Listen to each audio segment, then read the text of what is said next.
ফিন্দাইতেছে কি মারার লিগে মামন ইয়া করে মামন যখন দেখা গেছে মোহন আরে ধরে রাহি ওরে ধরে রাহি যখন মনে কর মারামারি করে তখন তো মনে কর তুমি ছাড়াইতে গেলে তুমিও তো একটা ধাক্কা মুখে খাইবা না। তখন ওই বউরে ছাড়াইতে গেলে বউ রাতে একটা ধাক্কা খাই, ফুতেরে ছাড়াইতে গেলে ফুতের রাতে একটা ধাক্কা খাই, এর দূরেই খাই। এমনি তো ইচ্ছা করে মারে না আমাকে, ইচ্ছা করে মারলে কি হয় কষ্ট করিয়া কামাই করে আমাকে খাওয়াইতো, আমাকে এত কিছু করতো। ওর মাথাটা গেছে শেষ হয়ে, ওর মাথাটা শেষ, ওর মাথার কিছু নাই, বাদো বেড়ার জ্বালায় আছে তবুর আল্লাহ আছে। আর দেশে বাসের যত ছেলে মেয়ের আছে সবাই আমার মুখের দিকে তাকায়, আর সবাই আমার দিকে চাইব। আমি এর দূরই আমি ওর কাছে আমার চাওয়া পাওয়া, আর কিছু চাওয়া পাওয়া নাই আমার কাছে।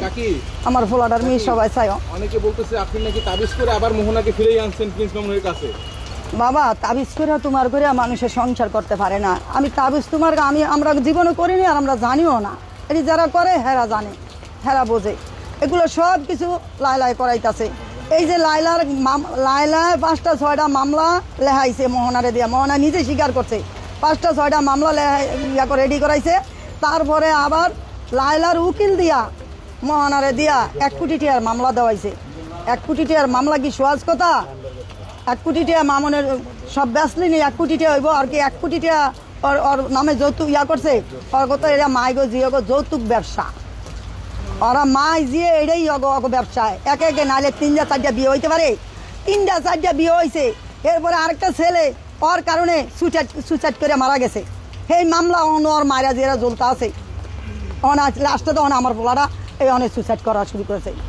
আমার পোলাটা মরে গেলে আমি তো নিশ্চয় হয়ে গেতাম। আমার তো কিছু নেই, যে আর মারফুট যাইবো হ্যাঁ যাইবো, ওই তো 101টা বিয়া বইতে পারবো। ওই যে একটা ছাড়ছে বিয়া বইছে, আরেকটা ছাড়ছে বিয়া বইছে, আরেকটা ছাড়ছে বিয়া বইছে, আরেকটা ছাড়া সুইসাইড করছে, আবার আমার ভূতের কাছে বিয়া বইছে, আবার আমার ভূতে মরে যাবো, আরেকটা ছাড়ার কাছে বিয়া বইব। সমস্যা কি?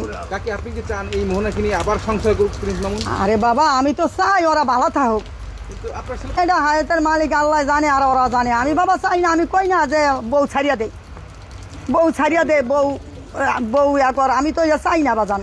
আমি তো সবসময় বউ লয়ে আমি কইছি ভালো থাক। এই যে আইছে কইতে পারবো না, ওর মার দুধের কসম, ওর মার দুধের কসম দিয়া কইলাম কইতে পারবো না আমি ওর কোনোদিন খারাপ করছি।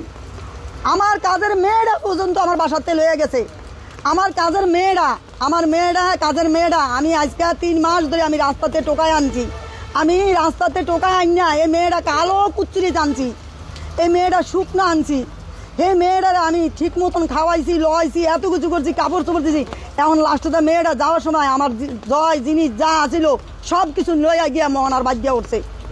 আমার ফিন্দনের কাপড়গুন সবগুন কাপড় লেগে গেছে গা, আমার মাইয়ার মোবাইলটা লেগে গেছে গা, আমার জিনিসটি আছিল ডয়ারের মধ্যে জিনিসটিও লেগে গেছে গা, নিয়া এগুলো সব নিয়ে মোহনার বাসাত দিয়া উঠছে। আমি মোহনারে 3 দিন ধরে কইতে আছি মোহনা ওর ব্যাগটা গিয়ে চেক করিও। মোহনায় সুযোগ পায় না, মোহনায় করে না। এটা আমার কাজের মেয়েটারে নিয়ে আমার নামে বাজে কথা কয়েছে। কেন মহানা দেখে নাই? আমার বাসায় যখন মহানায় ছিল, মহানা তো গেছে মাসের 18 তারিখে, আর মেয়ে আনছি আমি আজ 3 মাস ধরে।